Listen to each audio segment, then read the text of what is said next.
नमस्कार। इस वीडियो में कुछ multiple choice questions Thomas Gray पर और उनकी elegy written in a country churchyard पर। सबसे पहला सवाल, ग्रे वॉज बॉर्न इन। तो ग्रे कब पैदा हुआ?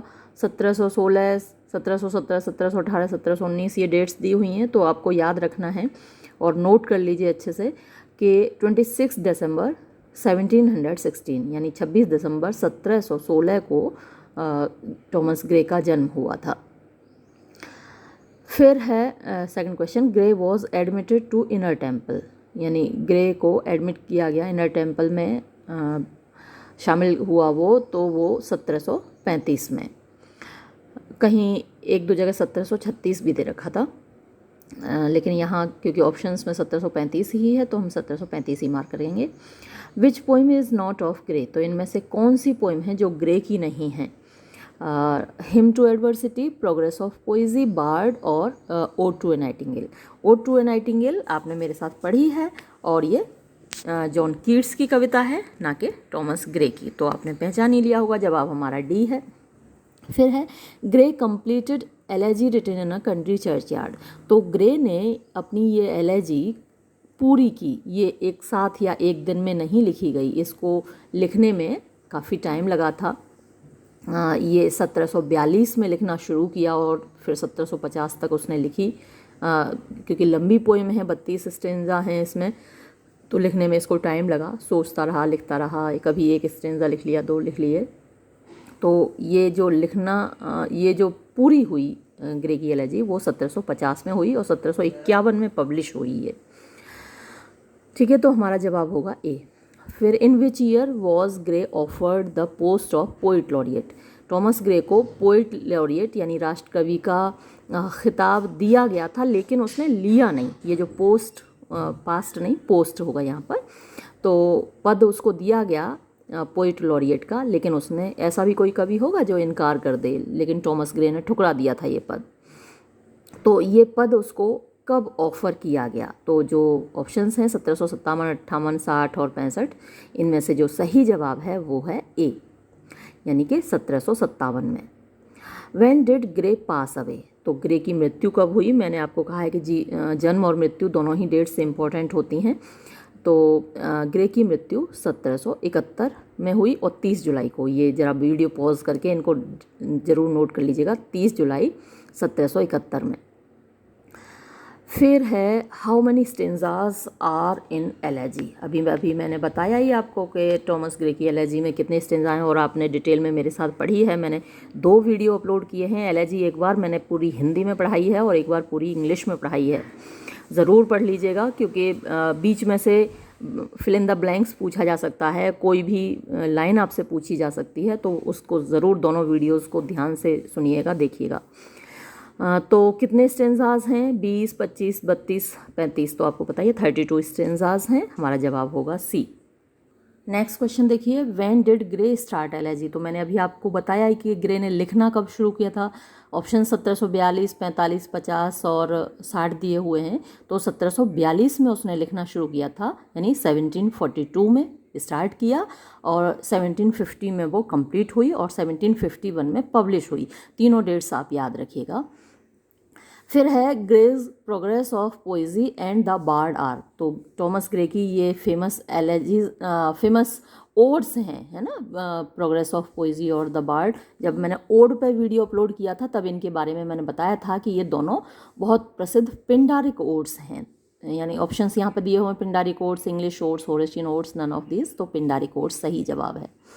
ग्रे बिलोंग्स टू, ग्रे का संबंध है या ग्रे हुआ था किस सेंचुरी में? 18th century, 19th century, 17th century या 20th सेंचुरी? तो अभी आपने डेट ऑफ बर्थ और डेट ऑफ डेथ देखी, दोनों ही उसकी 18th सेंचुरी में आती हैं, तो हमारा जवाब होगा ए, 18th सेंचुरी। ये एक और दूसरी किताब में से कुछ क्वेश्चंस देखते हैं। पहला क्वेश्चन इस किताब में दिया हुआ है, the poor farmers could not make progress, यानी जो गरीब किसान थे वो तरक्की नहीं कर सके, बिकॉज ऑफ, किसकी वजह से? तो पोइम आपने मेरे साथ पढ़ी है, आपको अच्छे से मालूम ही है किसकी वजह से नहीं तरक्की कर पाए। ऑप्शंस हैं वांट ऑफ अपॉर्चुनिटी, यानी अवसर की कमी, या फिर पॉवर्टी गरीबी की वजह से, या बोथ ऑफ देम, या नन ऑफ दीज। तो ये दोनों ही चीज़ें थी, उनको अपॉर्चुनिटी नहीं मिली, अवसर नहीं मिला, और वो लोग गरीब थे इसलिए तरक्की नहीं कर पाए। तो हमारा जवाब होगा C, both of them. Next question देखिए, बिकॉज ऑफ पॉवर्टी, गरीबी की वजह से the villagers could not get education, यानी जो गांव के लोग हैं उनको एजुकेशन नहीं मिला, शिक्षा नहीं मिली। तो ये क्या है? अ कर्स, एक अभिशाप, अ ब्लेसिंग, एक वरदान, a curse as well as a blessing, एक वरदान भी और एक अभिशाप भी, या फिर नन ऑफ दीज। तो उनको शिक्षा नहीं मिली, ये एक अभिशाप तो है ही, लेकिन एक वरदान भी है, क्योंकि जो शिक्षित लोग हैं वो तो और भी ज़्यादा परेशान रहते हैं, और भी ज़्यादा कंफ्यूज्ड रहते हैं, अशांत हो जाता है उनका दिमाग। जैसे हमको मालूम है कि भाई ओजोन लेयर फट रही है, ग्लेशियर पिघल रहे हैं, ये सारी चीज़ें हमको परेशान करती हैं, क्योंकि हम एजुकेटेड हैं, हमको पता है चीज़ें। तो उनका शिक्षित न होना एक अभिशाप भी है और एक वरदान भी है। तो हमारा जवाब सी रहेगा। फिर है व्हाट इज़ हेमलेट। हेमलेट क्या है? Shakespeare's hero, a drivers cap, a small village, या फिर नन ऑफ दीज। तो हालांकि ये दोनों ही चीज़ें हैं। शेक्सपियर के एक हीरो का नाम भी हेमलेट है, उसका फेमस ड्रामा है जिसको मैंने एक एक्ट उसका अपलोड किया है, बाकी के एक्ट अभी अपलोड करूँगी। और एक छोटे गांव को भी हेमलेट बोलते हैं। अब यहाँ पर इस पोएम में शेक्सपियर के हीरो की बात नहीं हो रही है। Elegy written in a country churchyard में एक छोटे गांव की बात हो रही है। तो यहाँ पर जो हेमलेट का मतलब है वो एक छोटा गांव है, स्मॉल विलेज। तो हमारा जवाब होगा सी। फिर है व्हाट इज़ सजेस्टेड बाय डम फॉरगेटफुल। तो डम फॉरगेटफुल के द्वारा क्या चीज़ सजेस्ट की गई है, उसका क्या मतलब है? तो अ डिसीज, डेथ, ग्रेव, या फिर नन ऑफ दीज। तो उसका मतलब है डेथ, मृत्यु। फिर है हु वॉज क्रोमवेल। तो क्रोमवेल कौन था? ओलिवर क्रोमवेल के बारे में मैंने बताया था जब आपको पोएम पढ़ाई थी कि वो एक अंग्रेज़ी जनरल था, एक नेता था जिसने क्रांति का नेतृत्व किया चार्ल्स फर्स्ट के खिलाफ। क्रांति हुई और चार्ल्स फर्स्ट को पकड़ के फांसी लगा दी गई। तो ओलिवर क्रोमवेल के यहाँ जो ऑप्शंस हैं, French general, American general, English general, none of these. तो हमारा जवाब होगा इंग्लिश जनरल, यानी कि सी। क्वेश्चन नंबर 6 देखिए, who of the following is not mentioned, यानी किसका जिक्र नहीं किया गया है इन ग्रेज एलेजी, ग्रे की एलेजी में? मिल्टन का तो जिक्र हुआ है, हेम्डन का जिक्र हुआ है, शेक्सपियर का जिक्र नहीं हुआ है। तो नन ऑफ दीज तो सही जवाब नहीं होगा, हमारा जवाब होगा विलियम शेक्सपियर, उसका जिक्र नहीं आया है ग्रे की एलेजी में। फिर नेक्स्ट क्वेश्चन देखिए, what does the phrase ignoble strife suggest. तो इग्नोबल स्ट्राइफ, इग्नोबल होता है अज्ञानी, स्ट्राइफ होता है संघर्ष। तो अज्ञानता से भरा हुआ संघर्ष, इस फ्रेज का मतलब क्या है ग्रे की elegy written in a country churchyard में? फार्मिंग, पॉवर्टी, वर्ल्डली एक्टिविटीज़, या नन ऑफ दीज। तो उसका मतलब है वर्ल्डली एक्टिविटीज़, यानी सांसारिक क्रियाकलाप। हर इंसान को ये लगता है कि उसने बहुत अचीव कर लिया, बहुत संघर्ष किया है, बहुत काम किया है, अब उससे ज़्यादा महान तो कोई नहीं है। जो भी ज़रा सा पढ़ लिख जाता है, ज़रा सा कुछ काम अचीव कर लेता है, तो उसको लगता है मैंने बहुत महान काम कर लिया।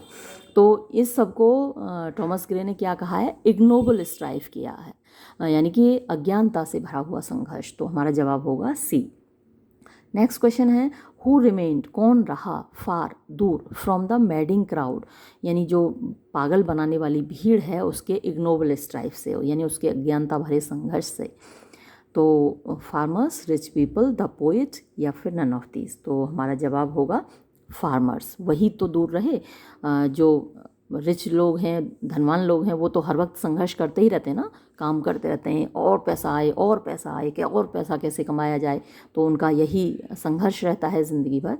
लेकिन जो फार्मर्स हैं, किसान लोग हैं, वो इस संघर्ष से दूर रहे। तो हमारा जवाब होगा ए।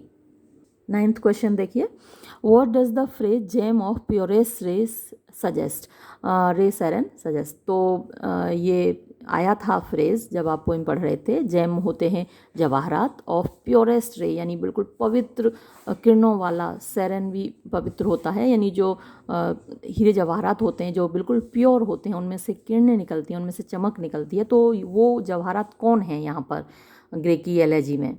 तो ये फार्मर्स के लिए ही शब्द यूज़ हुआ है, तो हमारा जवाब ए होगा। फिर what does the phrase flower born to blush unseen, तो ये जो फ्रेज़ है फ्लावर यानी कि वो फूल हैं, बॉर्न जो कि पैदा हुए हैं, टू ब्लश अनसीन, ब्लश माने शर्माना होता है, यहाँ पर है खिलना, अनसीन माने बिना देखे हुए, वो खिलते हैं लेकिन उनको कोई देखता नहीं है, ऐसे फूल हैं वो। तो कौन लोग हैं ये फूल? ये पुअर फार्मर्स। तो यहाँ भी जो हमारा जवाब होगा ए होगा। ये सारी जो फ्रेजेस हैं वो उन गरीब किसानों के लिए ही टॉमस ग्रे ने यूज़ किए हैं जो कि गाँव में रहते हैं, उनको कोई देखता नहीं, उनके बारे में कोई जानता नहीं। तो यहाँ भी जवाब हमारा ए होगा। ये एक तीसरी किताब है जिसमें भी दिए हुए हैं कुछ question objective type Thomas Gray के बारे में, तो इनको भी देख लेते हैं। तो यहाँ पहला क्वेश्चन देखिए, विच पोइट वॉज बॉर्न, कौन सा कवि पैदा हुआ था आउट ऑफ टाइम, समय के बाहर यानी समय के अनुसार नहीं था। तो जो 18th सेंचुरी थी उसमें न्यू क्लासिकल एज कहा जाता है उसको, और वहाँ न्यू क्लासिकल पोइट्री लिखी जाती थी उस दौरान। लेकिन टॉमस ग्रे की जो पोइट्री है वो अपने समय से अलग है, अपने समय के अनुसार नहीं है, यानी उसने न्यू क्लासिकल टाइप की पोइम्स नहीं लिखी हैं। तो यहाँ पर पोप, कीट्स, टॉमस ग्रे और जॉन डन इनके नाम दिए हुए हैं। तो पोप का तो वो टाइम ही था और वो न्यू क्लासिकल पोइट भी है, लेकिन जो टॉमस ग्रे है वो आउट ऑफ टाइम था। तो हमारा जवाब होगा सी।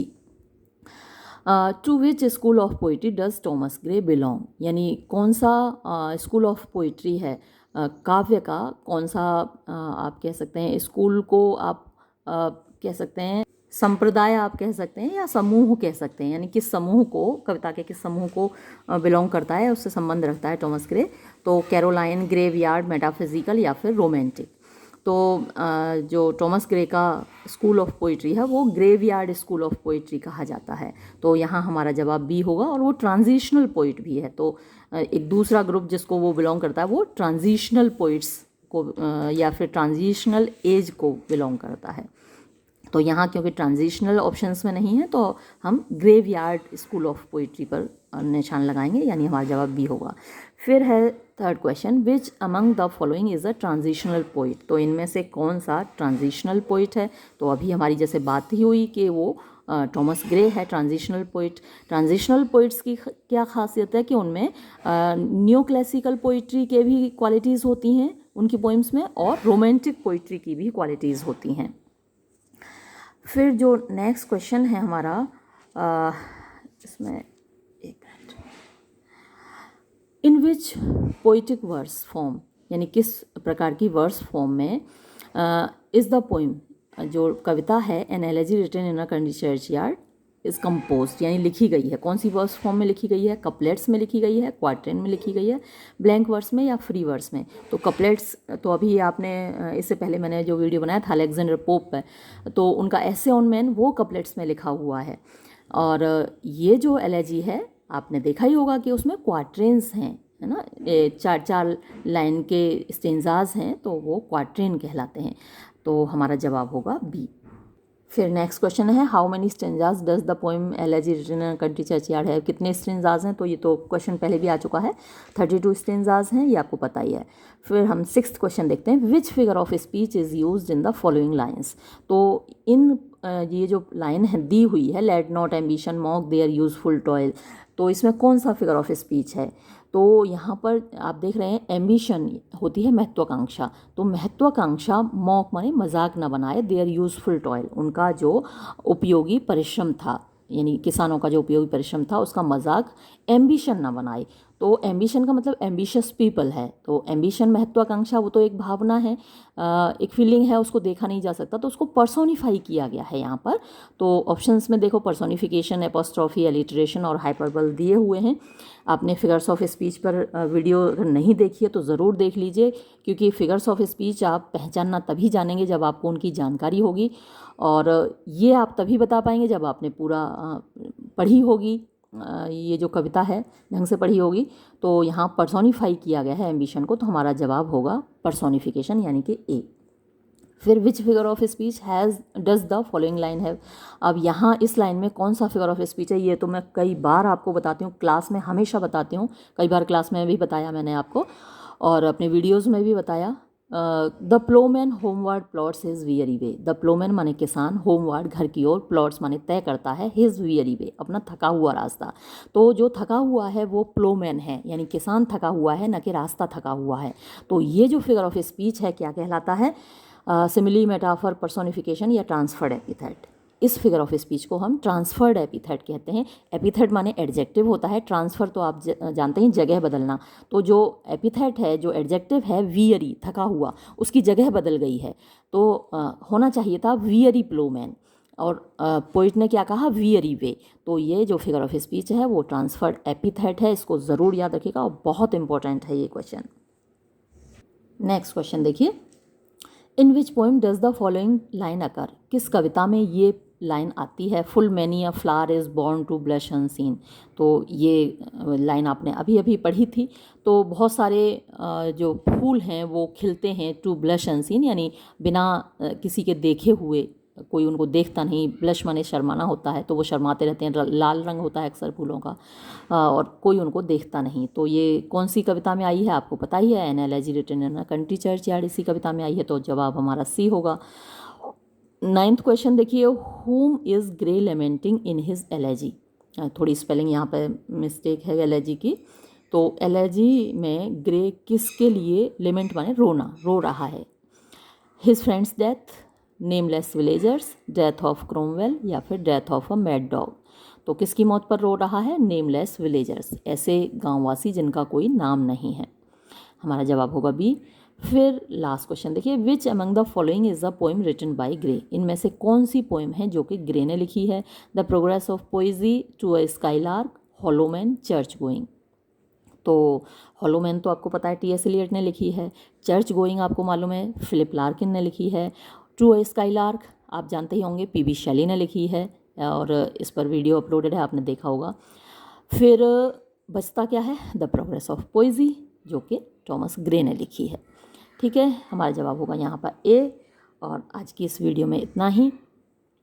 जिन साथियों को आपके नहीं मालूम हैं उनकी भी मदद कीजिए, वीडियोस उन तक पहुँचाइए। एग्ज़ाम्स में अगर उनकी भी मदद होगी, जैसे मैं आपकी मदद कर रही हूँ, आप भी अपने साथियों की मदद कीजिए। जितने साथियों को आप पढ़वा सकते हैं उनको ये वीडियोस भेजिए। मैं अपनी बात यहीं समाप्त करूँगी, वीडियो यहीं समाप्त करूँगी। धन्यवाद।